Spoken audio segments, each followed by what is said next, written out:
We're live for WrestleMania 37. Just finished up. We usually don't do these like right after the pay-per-view here on the Squared Circle Psychobabble, but we're shaking things up. My name's Michael Valenti. Joining me is Ralph Valenti. Ralph, your initial thoughts of WrestleMania 37. Well, as you can see, I think you can probably tell by both our voices we're kind of tired at this point. It certainly was a marathon, but you know what? At the end of the day, it was a fun, refreshing marathon that I think most people and most fans enjoyed. Yeah, I totally agree. I think it was, for the most part, a very good weekend. And I think for the most part, the matches themselves were very, very good. And I think, night one was such a good show. Night two had their good moments, but I think night one was definitely the better night of the two. Yeah, night one for me was certainly the better of the two nights. I mean, tonight was still very good. I think that it had enough good moments throughout the night, but it also had those moments where it was your traditional like WWE pay per view, if you will. You had some matches that had a little bit of a longer time span that they were able to work with. You had the main event, which was obviously good tonight, and then you had some filler matches that were good, and then you had your matches that some people were hoping were going to be good, and ultimately kind of didn't live up to the expectation or just weren't all that good. But night one, for what it's worth, given the circumstances, all the pressure that was going into that, definitely delivered. I thought that night one was great, and I thought tonight was it was good, but night one to me was the night that stood out the most. Yeah, I think the biggest takeaway from night one though was Bad Bunny. I Yeah. mean, so many people talked about this guy and who is Bad Bunny? He's not going to do good for WWE. And then he goes out there and possibly, some people considered it the match of the night, but as far as a celebrity concerned, he may have had the best celebrity match I've seen in a while. Maybe it was Pat McAfee, but I don't know. I don't know who did better than Bad Bunny at this point. Well, at the very least, I mean, and this is the thing. I think a lot of wrestling fans get upset when you see celebrities come in because you automatically think to yourself, all right, well, WWE is only doing this because it's a quick cash grab. Like they're bringing a celebrity in to get some notoriety, to get some additional fame, additional eyeballs to their screen, and all those things are true, especially with somebody like Bad Bunny, who, no matter what people want to say, he does have a very big fan base and a very loyal following, and that was Mm-hmm. evident last night, of Right. course. Right. I think the natural reaction is just to diss something like that and to say that you don't want a celebrity to come into pro wrestling or WWE and to work or have a match. But all of that aside, it's very obvious to me after last night that the guy put in the time and the effort, and whether he was a fan or he wasn't a fan, he took it seriously. And that's the Mm-hmm. thing that stood out to me. He didn't treat it as a joke. He didn't go in there just for a couple of seconds or like a couple of minutes and work a spot. It showed that he's been working and training. So I know a lot of fans initially were kind of sour on this idea, but I think there's a lesson to be learned in that. Let's just wait. Let's let things play out.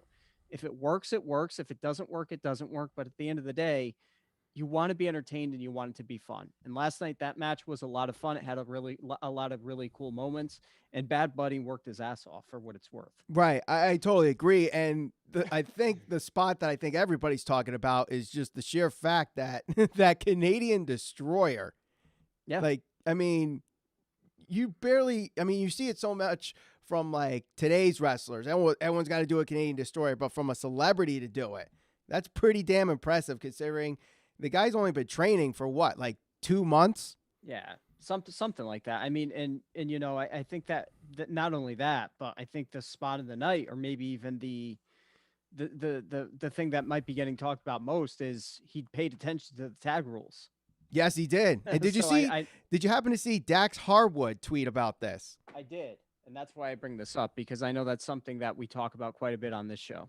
Yeah, yeah. So for those that didn't see, Dax Harwood tweeted out that Bad Bunny knows the rules better than 99% of tag teams. I think was the word for word tweet. And this was regarding Bad Bunny just holding on to a tag rope.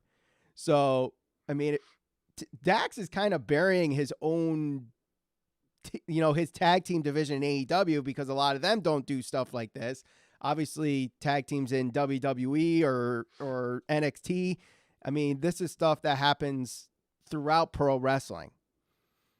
Yeah, absolutely. And I think he was just having some fun with it. He's really trying to live up to his gimmick because they do that. He does that quite a bit. So, I'm not taking it all too seriously. I was just trying to make light of the situation. But no, in all honesty, I thought Bad Bunny and Damian Priest went out there and worked their ass off. I think that was a match that I certainly had some reservations about going into it. I like Damian Priest. I didn't expect it to be as good as it was, but you know what? That's when wrestling moments are fun. Like when they Right. catch you by surprise, you go into it not really anticipating a whole lot and it surprises you. So it was Yeah. good. Yeah, it definitely was. But let's talk about night one as a whole here. So it starts off with Bobby Lashley and Drew McIntyre. And I thought this match was really, really good. Really set the tone. Bobby Lashley ends up winning. And I love this because I remember when The Miz won the Money in the Bank or cashed in the Money in the Bank after Elimination Chamber, and we were live, and people went apeshit because they're like, oh, there's going to be 2 transitional champions. It diminishes the WWE Championship. Went back and forth on people in the comment section, only to find out that Bobby Lashley retained at WrestleMania. So where are those people now? Where are those people saying, 2 transitional champions is gonna hurt the WWE Championship? Well, those are now the people that are complaining that Drew McIntyre didn't get his win in front of a live crowd. That was what was supposed to happen. You're just going to get some fans that you won't be able to please. And the more and more I watch wrestling, the more and more I realize the toxicity and the tribalism that exists in pro wrestling right now, unfortunately.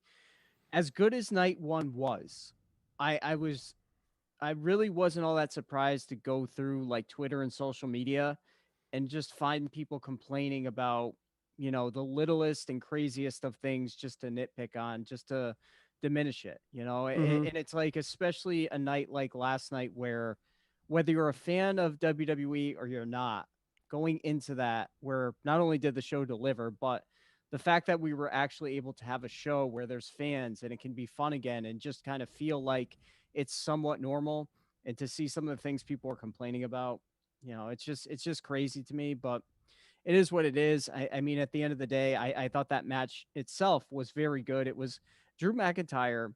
I keep saying this. He's a guy, if you go back a year ago or even back to the Royal Rumble from last year, the transition he's had and his rise to fame and prominence within WWE, he's one of the most reliable guys they have on their roster right now. Every match he has, I feel like he goes out there and he's trying to steal the show. This was no exception. This Right. was probably one of the better matches of the weekend. Yeah. And just the physicality that he brings to all his matches, and just to kind of see where he was in his career when he was like the guy in 3MB, and to see where he is now, you wouldn't even believe it's the same guy.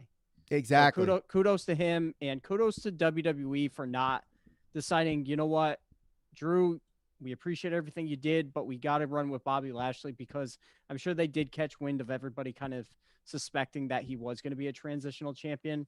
But they're trying to run with Bobby Lashley, at least for now. So we'll see where this goes. Yeah, I think Lashley needs to hold on to the title until SummerSlam. Yeah. And that's probably when we're probably going to see fans again outside of this weekend, because they're going back to the Thunderdome. I believe they have the building that they're going to be in until mid-August. Now, I think there's an option in their contract where they can get out if things get better. But who knows? There's people out there without masks, and there's people with the chin diapers and stuff like that. So, yep. Who knows if this leads to a super spreader? Cases might be going up, but at the same time, are hospitalizations and deaths going at the same rate? I don't know. I haven't been following it too much, but let's focus on the positives here. Let's stick to WrestleMania. Wrestling is what we're talking about here. Tag team turmoil match was after this. Natalya and Tamina win. I didn't think there was much to this match. I thought it was kind of slow, but I mean, it is what it is. Tamina and Natalya get the win. So what are your thoughts on this match really quick? It just, it was what it was. It was one of those cool down matches. I didn't really have a whole lot of anticipation for this match, but it was fine, I guess. Right. I think the next match people are talking more about, that's Cesaro and Seth Rollins. Yeah. This, I believe, was the match of the weekend. This was a really, really good match. And Cesaro, for his first one-on-one match at WrestleMania, definitely delivered. And I think shut up any critics for him being at least an upper mid-card or main eventer in WWE.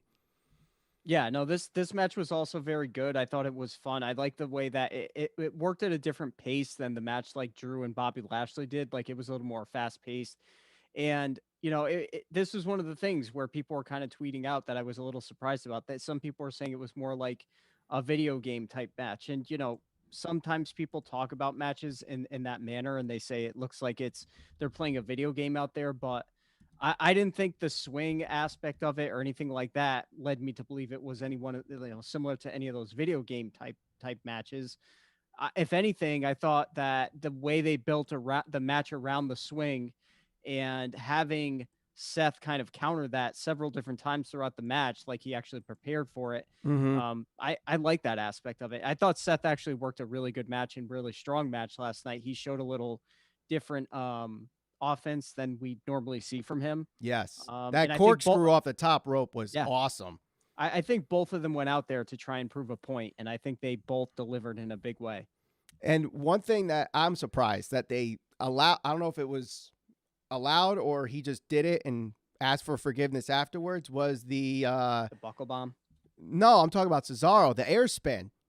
Oh yeah, that was a spot he used to do all the time in Ring of Honor, but he never did in WWE. Yeah, I think I've seen him do it maybe once in WWE, one other time. I don't think I've ever seen him do it in WWE, but that was awesome. I remember tweeting something like, Claudio just air spun Tyler Black at WrestleMania, and people went nuts on our Twitter for that, at SCPB Podcast. But I think the other big thing, well, I mean, there were a lot of big things that happened at WrestleMania Night 1, but after that, we had the New Day versus AJ Styles and Omos. And this match here, a lot of the match was focused on keeping Omos out of the ring. And I think people were saying this match was worked backwards because the New Day were supposed to be the faces, but they were working as heels. Mm-hmm. And then Omos got the hot tag, and the crowd reacted to it. Yep.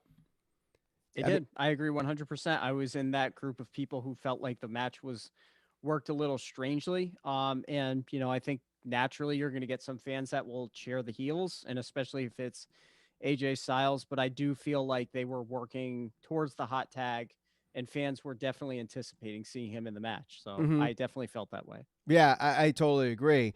And the funny thing is, I tweeted out here is Goro wins, flawless victory. Because, throughout the build, the New Day were dressed up in Mortal Kombat outfits. So I thought it was perfectly fit. And the way that Omos dominated when he finally got in there, it was like watching Goro just going through everybody in the Mortal Kombat movie, which I just watched because it's on Peacock. Not the new one. No. The new one comes out in a couple of weeks. No. The original from 1996. Okay. Yep. I mean, very, very good showing for Omos. I honestly thought really good showing for Omos. And hopefully they build him out now that he's tag team champions. And believe it or not, first time that someone won the tag team championships in their debut match since Nicholas at WrestleMania 34. Oh, boy. Well, speaking of Nicholas, isn't your boy Braun up next? My boy Braun is up next. And I got to say, I love this match. I thought this was a really fun match to watch. I love the peel back on the steel cage. That was something new that we haven't seen in a steel cage match before. Shane McMahon doing his "Look, Daddy, I can do dangerous stunts just for you to love me" spot, where he gets flipped over onto the way he lands. If he didn't turn over another 10 degrees before he hit the ground, it looked like he was going to land on his head. Yeah, yeah. I mean, no surprise Shane McMahon does some type of crazy. I mean, what's he like 50? He's got to be like 50 something at this point.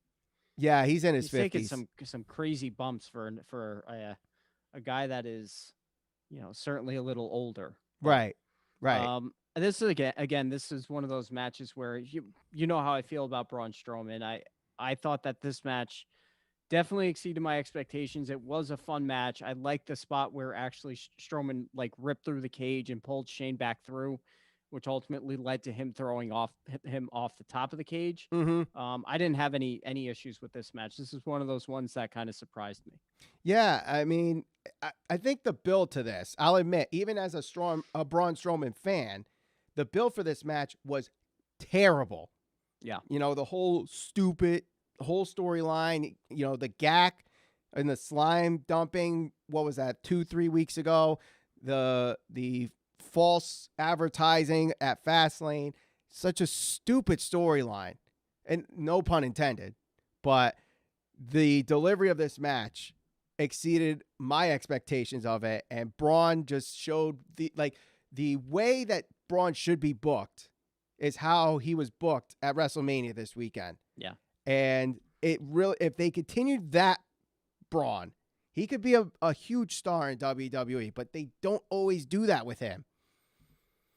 Yeah, no, I agree. And, I think one of the things that was so odd to me going into this was Strowman kind of complaining about being bullied, which I guess technically, yeah, a guy his size can be bullied by somebody the stature of Shane McMahon. But Yeah. I felt like they could have told that story a little bit better and not had to gone down that path.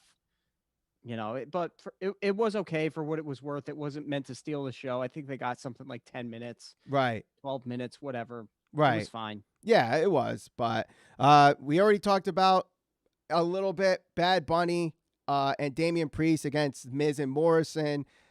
Like, unless you are just joining us here on the live stream, we kind of talked about this early on, but Bad Bunny had an amazing match. I think everybody was talking about it. I think he definitely shut up the critics of who's Bad Bunny, because not only did he have the best match, I think you could make the argument he was the most over person at night one of WrestleMania. People were certainly going nuts for him. And you know what I noticed about the crowd noise?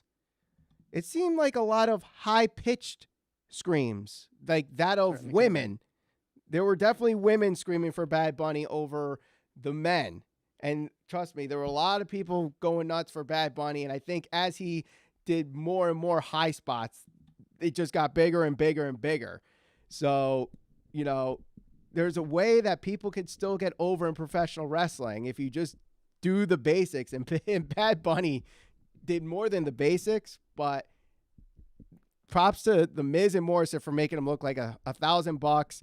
Right. Kind of feel bad for Damian Priest because this match was meant for him to be the guy that gets the rub and goes over, and Bad Bunny just stole it from him.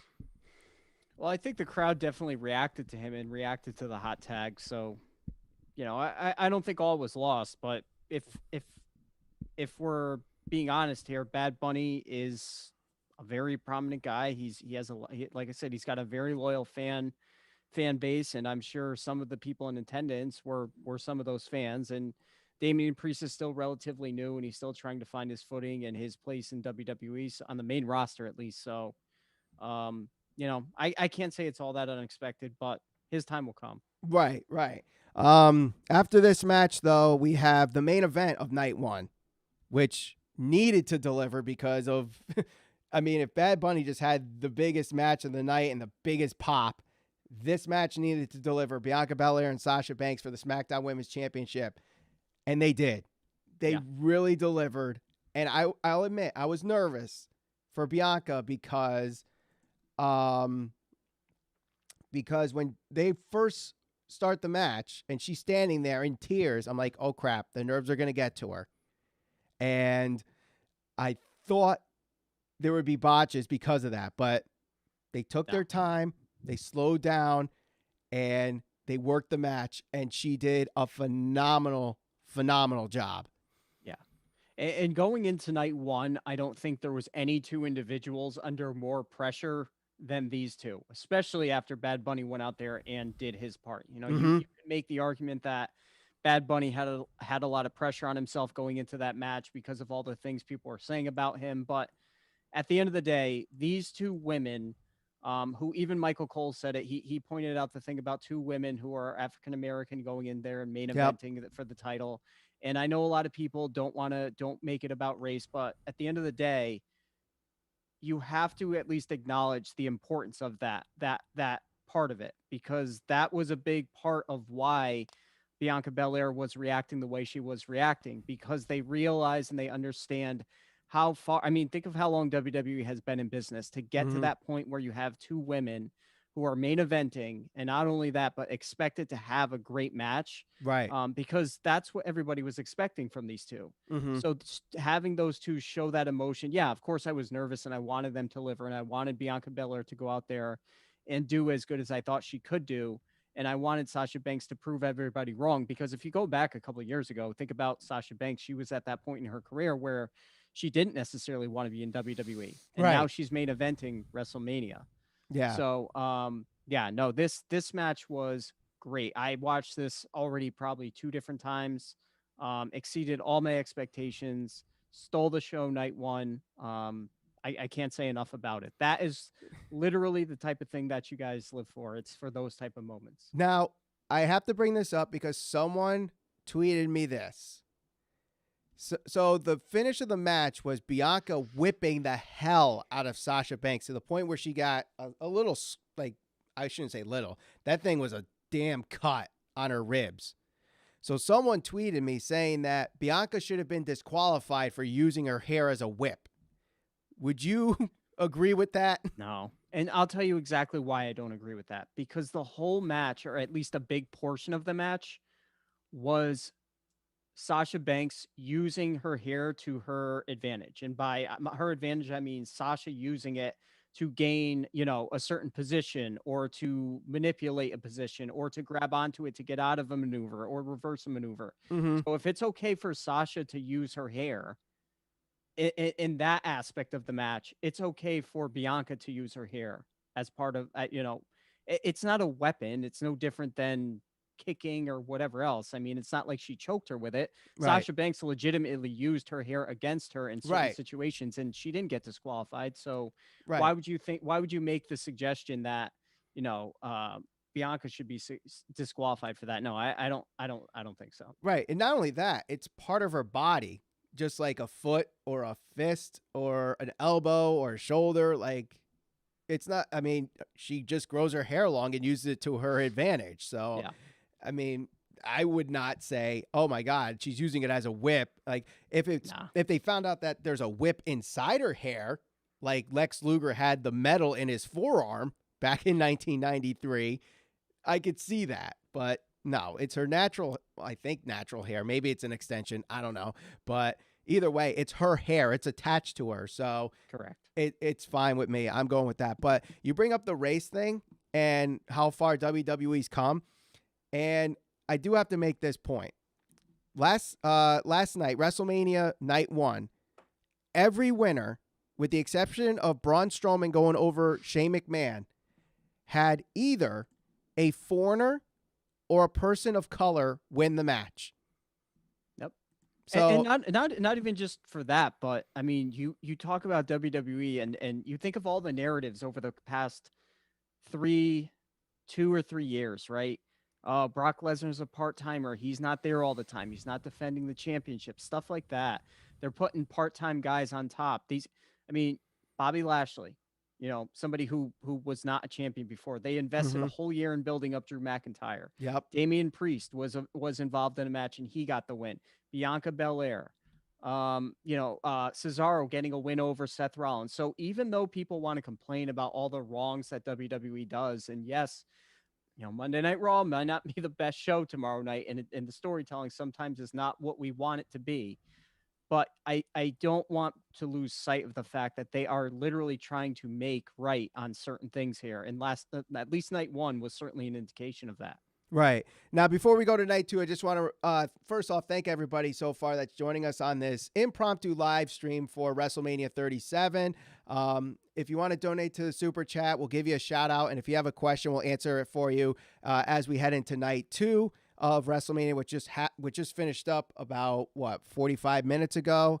You bring up storylines and storytelling in Raw tomorrow night. And I think one of the questions that we're going to be wondering heading into Raw tomorrow is, what the hell was that to start night 2? So the Fiend comes back and he magically heals himself and has this new mask. Again, another new mask, new attire, no-sells the hell out of Randy Orton. Then all of a sudden, Alexa Bliss comes out of the Jack-in-the-Box structure, has all this black stuff coming out of her head. The Fiend gets distracted and then gets RKO'd once for a win. Where the hell is this going? I wish I knew. I think that I might be reading into it too much, but I kind of have a feeling that Alexa Bliss is going to align herself with Aleister Black. At least that's what I'm hoping. Okay. Where do you see Aleister Black in this? Because, the Fiend right now is definitely like a darker character, but Aleister Black to me, like you see Alexa Bliss with the pentagram and stuff like that. If that's what I don't know the technical name for it. Yeah, it's pentagram. Even tonight, like she had the pentagram behind her. She had the leather coat on. I'm just hoping that's where this goes, because at least that's something I can get invested in. Because I was never really high on the Fiend, because to me that the way they're presenting it is just silly and carny, and I can't get into it. And last night was every reason why I can't get into that type of character. Right. Because it'd be one thing if you were trying to present him as a schizophrenic guy with a split personality, and he truly believes he's these two people. And I don't even know where to begin with that. So someone just hinted or said in the chat, and I think I agree with this, is that Alexa Bliss is becoming more and more like Sister Abigail. But to the benefit of what? What is that going to do? Like, so she's going to be more powerful than the Fiend, and what does that do for him, and what does that do for her? Other than nothing. Well, Bray Wyatt has always been under the impression, or the character has always been under the influence of Sister Abigail. So maybe when he, possessed Alexa, somehow the power of Sister Abigail broke into Alexa, and now that power is going over into Alexa and now taking over Bray at the same time. And I think they hinted at some kind of turn from Alexa Bliss onto the Fiend. Oh God. I'm getting a headache, and I'm getting nauseous and more tired and irritable just thinking about it. Okay, well, let's move on to the next match then. It's the Women's Tag Team Championship match. Shayna Baszler and Nia Jax retain over Tamina and Natalya, who won the previous night's Tag Team Turmoil match. I couldn't get into this match, but I will say I never thought, after 10 years, 11 years that she's been with the company, I never thought Tamina would be as over in a match as she was in this match. Yeah, that was surprising. And that's probably the part that at least drew me in slightly for a little bit. I mean, I didn't really have a whole lot of hope going into this match. And again, it's one of those matches that you just kind of want to get through to get to the next one. Yeah, not a whole lot to say. I don't have much to offer on this one. Yeah. A couple good spots, a couple hard knees. Natty took a hell of a knee from Shayna in the match. Oh, yeah.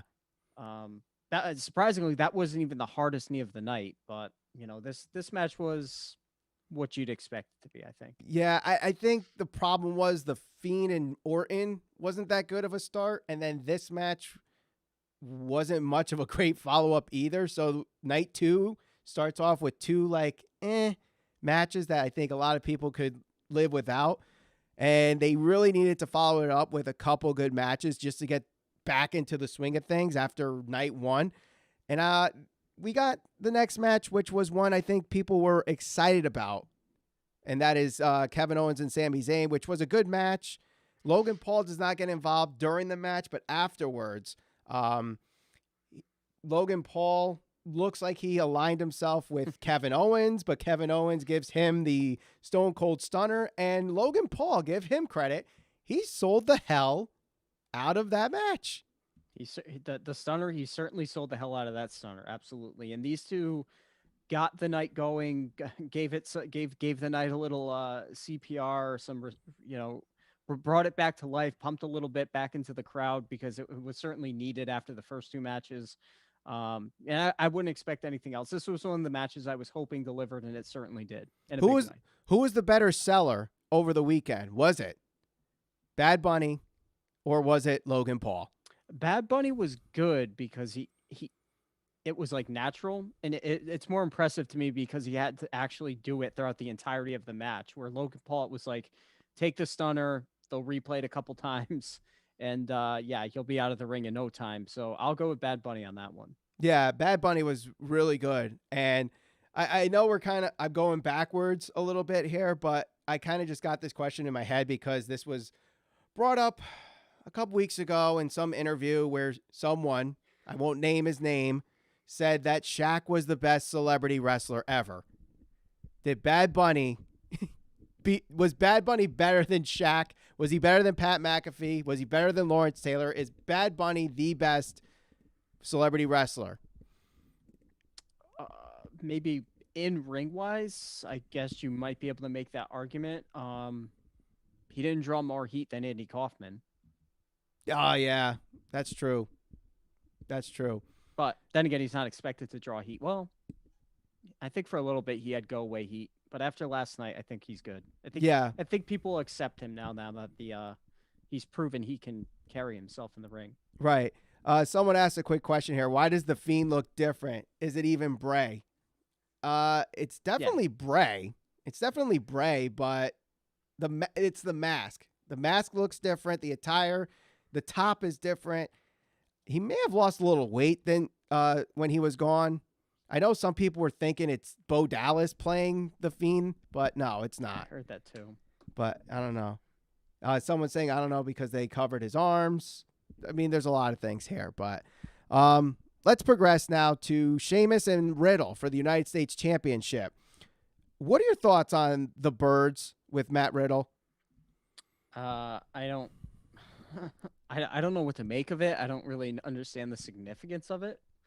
Is he on like a permanent acid trip of some sort? I don't know. I know certainly him and RVD were a little suggestive in their extracurricular activities. So were you surprised that they plugged Rob Van Dam's rolling papers on WrestleMania? Yeah. Yes, I honestly really was. It's the first time I've actually heard them acknowledge, especially given, I believe, if I'm not wrong, RVD, when he won the title, they had to take it off him really quick because him and like Sabu like got pulled over or got into an accident, and they found a bunch of pot in the car. Yeah, they had to take the title off him. So, I mean, granted, that was a long time ago. It's 2021. It's getting legalized in a lot of states. So who knows? Because he won Money in the Bank at WrestleMania 22, and then eventually won the title. Yeah. So that obviously losing the title quick after that. So that was 15 years ago. Man, some things are so much different now from 15 years ago. Absolutely amazing. But the Sheamus Riddle match, this thing, they beat the hell out of each other in this match. And I think you kind of knew that was going to happen. The bro kicks that he gave Riddle in this match were really good. And Riddle took a hard one for the finish on that moonsault right into his mouth. Do you think it was a shoot bleed, a shoot cut on his lip, or do you think that was a shoot? I do. I mean, I saw that live when Adam Cole did it to Ricochet, but he literally booted him in the mouth, right in the face. I don't know. I mean, yeah, I guess he could have, cut himself or use some type of blood capsule, but that's what I was thinking. I was thinking it was a blood capsule. As bad as that looked, the knee earlier in the match, this was the knee I was talking about. Yeah. Sheamus kneed him in the mouth. I mean, Riddle's one of those guys that, he's playing a goofy character, kind of similar. in a way to the way Kurt Angle kind of carried himself when he first came into the WWE, really goofy, over the top. Yeah. Not to the extent that they're going with Riddle, but Riddle can wrestle his ass off. I mean, Right. if you go back and watch some of the stuff he did in NXT, and tonight was a good glimpse of that. I thought this was a very good match. Yeah, it was. I think this was, I mean, before the main event, this was Yeah. probably the match of the night heading into the main event, I think. Because like I said, the first two matches weren't off to a great start. Kevin Owens and Sami, I don't think got enough time. And then this match, I don't think they really got enough time either. They could have gone maybe an extra 5 or 10 minutes too. Yeah. No, I think that Sami and Kevin could have got a little more time, and I thought this match could have got a little more time too. Mhm. But, sometimes you don't want matches to overstay their welcome. So I thought for what it was worth, it was a very good match. Right. All right. So let's move on to the next match here. The Nigerian drum fight with Apollo Crews and Big E for the Intercontinental Championship. It started off good, and then it kind of slowed down, and then we have Dabo Kato come in to interfere in the match and give Apollo Crews the win after, what was this, the 6th time he's tried to go after the Intercontinental Championship from Big E. He finally wins this, so I'm assuming this is going to further the storyline with Big E and Apollo Crews. I mean, one, it's the hometown hero. I would have thought the hometown hero would have won this match, and he doesn't. And this kind of was like a big thing on night 2 where it was just heel, heel, heel, heel, heel. I'm pretty sure Kevin Owens was the only babyface to win night 2. Unless you call Randy Orton a babyface. I don't think Randy Orton was. Well, I don't know. Depends who you ask. But I do know I was looking forward to this match. It didn't really live up to the expectation I had. No, I think part of the problem was I don't think a lot of people knew what the hell a Nigerian drum fight was. It was a hardcore match with drums, right? Conveniently placed around ringside. There was no. That's all it was. And what's funny is it's a Nigerian drum fight, yet they have a gong, which is not a Nigerian instrument, and a Singapore cane, and Singapore is nowhere near Nigeria. So whoever set up the weapons did not pay attention to geography when they were in 8th grade. But I don't know. They were weapons, and they did use the canes at first really well, right. And then it just went off for whatever reason, just slowed the hell down. Asuka and Rhea Ripley. Rhea Ripley wins the Raw Women's Championship. Got a big pop from the crowd with the win there. The entrance music for Rhea Ripley, I was not a fan of it. I don't know if I'm pretty sure that was a lip sync performance because something was off with the audio with that. But the match itself, I think this was another case where I could not really get into it. Yeah. And I saw some people saying it was a good match, but for some reason I just couldn't get into this match. Yeah, I just never found that gear where I felt like I was invested in it. And that's somebody who's coming into this knowing that, I was a big fan. I am a big fan of Rhea Ripley. I think she's only 24 years old. I think she's going to have Something a really like big that, future. Yeah. And I had a high expectation considering, I've seen Asuka have a really good match at WrestleMania with Charlotte Flair. I've seen Rhea Ripley have a really good match with Charlotte at WrestleMania. So I had high expectations. Now, the one thing that was missing from this match, of course, was Charlotte. So right. What does that tell you? A lot of people always talk down on Charlotte and they talk about how she's overrated and gifted these spots, but there's a reason she's put in these situations. And what happened in this match is what I feared was going to happen with Bianca and Sasha. I thought that they were going to be put in a position where they couldn't live up to the expectation. Now, I don't think the expectation was set for most fans too high for this just because the build to it wasn't that good, in all honesty. Right. And I think at the end of the day, people were just like, okay, well, I know Asuka's good. I know Rhea Ripley was really good at NXT. I've seen her perform last year against Charlotte. So, of course, this is going to be good. And it just never happened. It never got to that point where I was like, this is really good. I was just kind of like, okay, well, Rhea won. That's cool. Yeah. That's great. That's another person that, they're going to put over that's fresh and new. But do you think the pace was too slow? Because that could have been what killed it. I think that might have killed it. Just the pacing might have been a little too slow. It started out good, and then it just kind of prodded along, and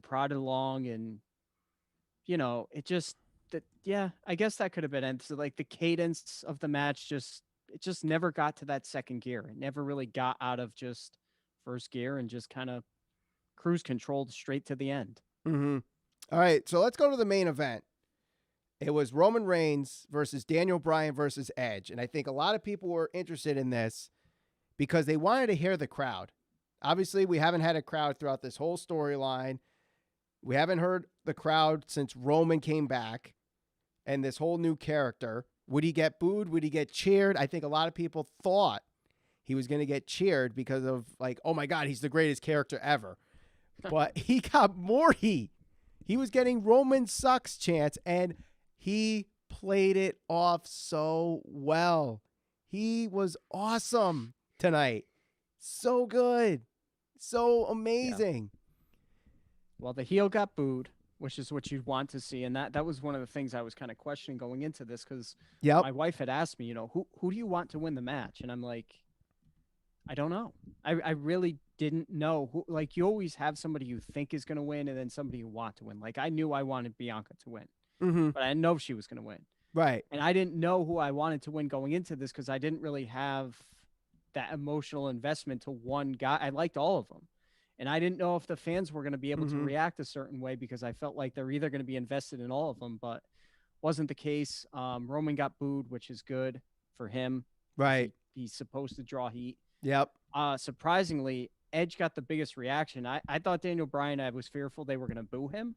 I really did think they were going to boo him. He got the least like audio feedback, I think. The crowd didn't really boo him, but they didn't really cheer him either. Like when he first was announced, they did the yes chant.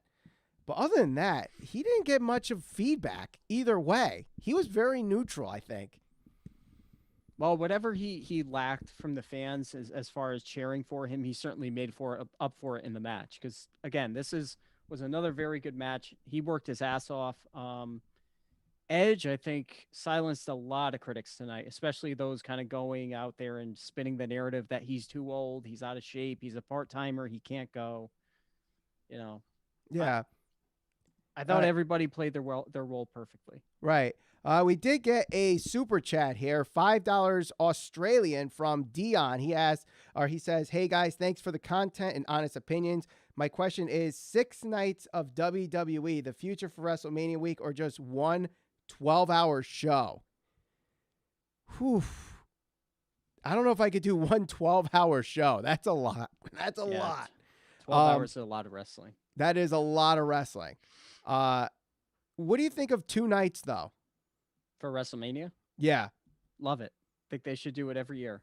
I agree. I have no interest in them ever going back to the one night just because we went to the last WrestleMania. That was one night, right? And it was just too long. By the end of the night, people were burnt out. They weren't invested. Right. No, it was long. And I was talking about this with someone at work because I work in television, and the WWE network is in the building that I'm in. So I talked to some people within WWE, and they asked me, what do you think of the 2 nights? I said, it's awesome. I want it back. And he was disagreeing with me. He's like, you kind of want one night. And we were going back and forth. I'm like, no, you want 2 4-hour nights instead of one 7-hour night. And, either way. Think of all the momentum that carried over from night 1 being a success and carried over into night 2, like just the level of excitement, and if that's better than saying, okay, well, we're kind of limping into Monday because it was a good show, but by the end of the night, people were burnt out, so now you have 2 solid nights of pro wrestling. And, I never felt like I was like, okay, well, this is just too much with one night of WrestleMania, that long of a show with all the pre-show and everything. Especially if you start adding into TakeOver and stuff like that, it's too much. Right. So thank you very much, Dion, for your question. If anybody else has a question, donate to the super chat. Any dollar amount helps support this channel. I see a lot of new viewers, a lot of people I'm not recognized on the live chat. So thank you very much. We'll go through really quick.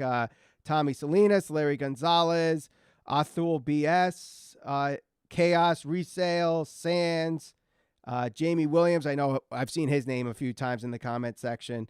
You got Angel Durante.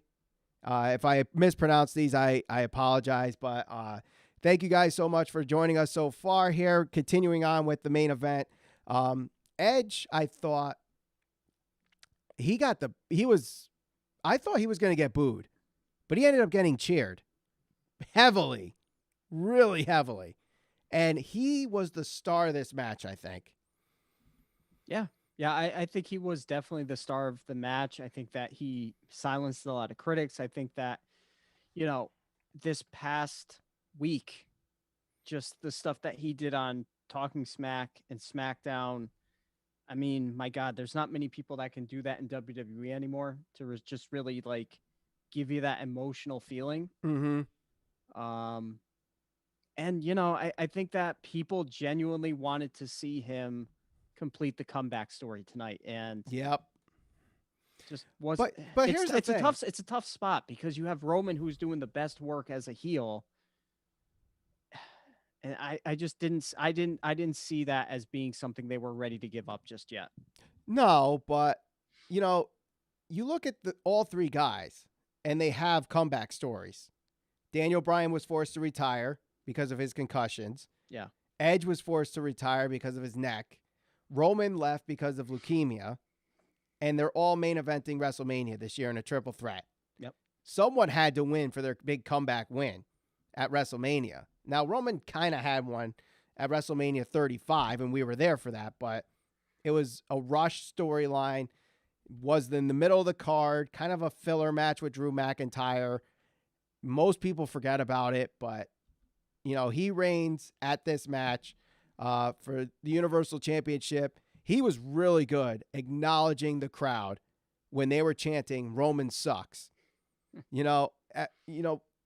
Fans today or wrestlers today probably would have not acknowledged it or wouldn't know what to do, get frazzled, but it works for his character so well that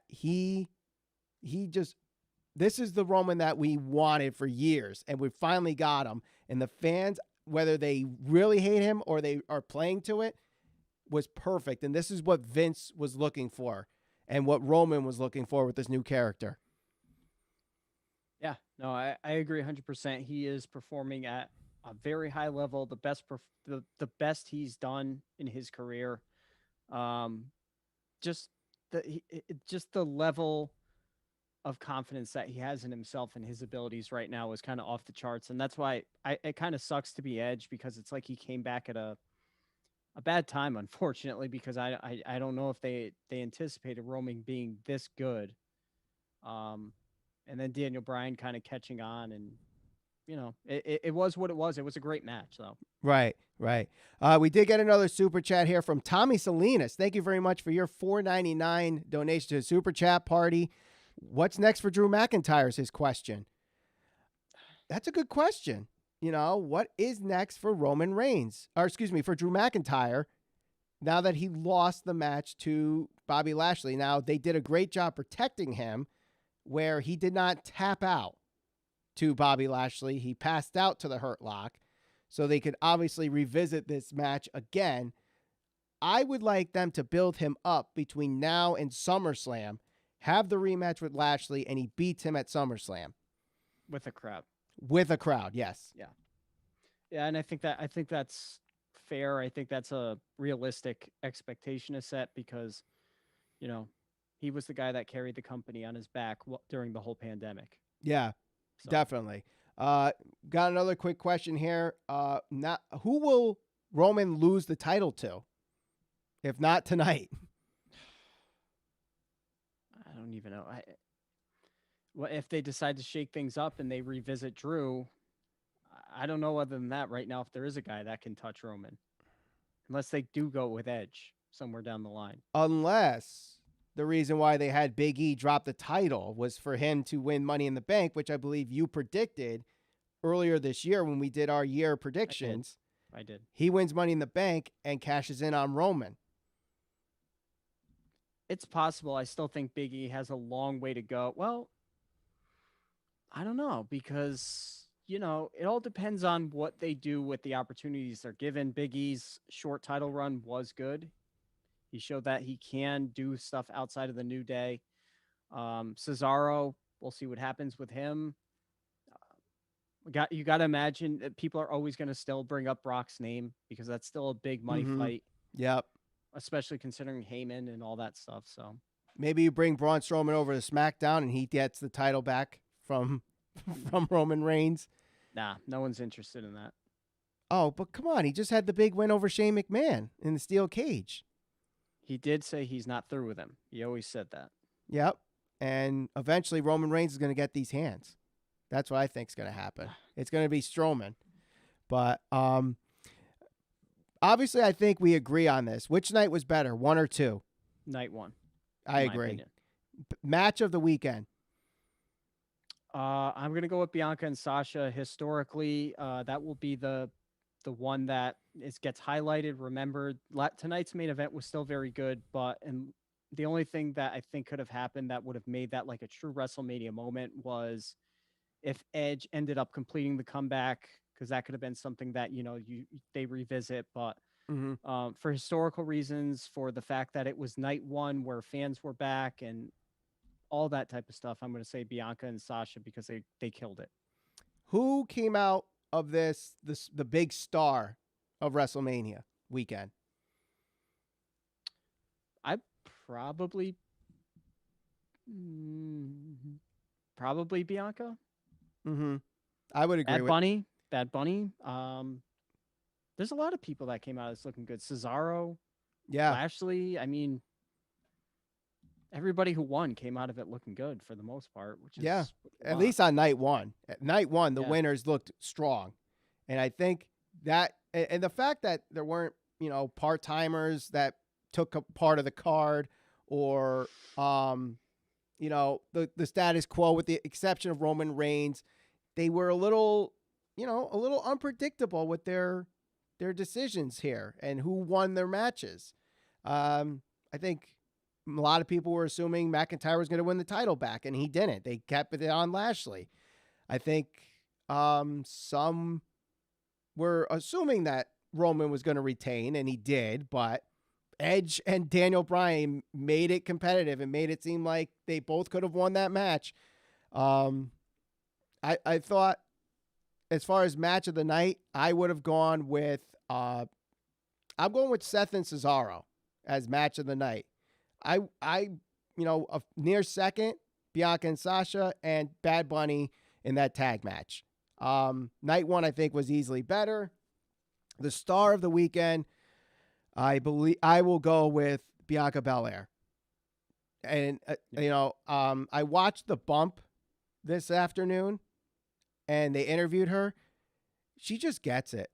She just gets it. And she's going to be a big star for SmackDown. And they're going to hopefully book her right as the champion, have a good run with her. Well, like I said at the beginning of this, when we first started this review, it was really a statement for WWE to say, we're looking to the future with these 2 nights here. You got Roman, who is the heel Roman, who's been dominating. They're going to invest in him. They're going to build everything around him. Bianca, Rhea, Lashley, McIntyre, Damian Priest, all these guys. It's not your John Cena's. It's not your Brock Lesnar's. They're looking to the future and they're investing in their future. Yep. Let's just hope they continue on this path. Right. And they even told you John Cena was not there. Yeah. John Cena was not there, and the Bella Twins beat up on Bayley, which I know it's sad that Bayley was not in a match, but she got a lot of airtime nonetheless. So I guess you can be somewhat happy with that, but it would have been nice to give her a match. But yes, I agree. Right. So I do want to thank everybody for joining us here for our live review of WrestleMania 37. It was impromptu. Just throwing this out, because work schedules have changed. Format, I think we're kind of changing things up a little bit, trying some things new. So if you like just basic conversations on pro wrestling, give us a subscribe, hit that bell for notification. I do want to thank Dion and Tommy Salinas for their donations to the Super Chat Party. We got merchandise available. The shelf is underneath this video, depending on if you're on your phone or on a computer.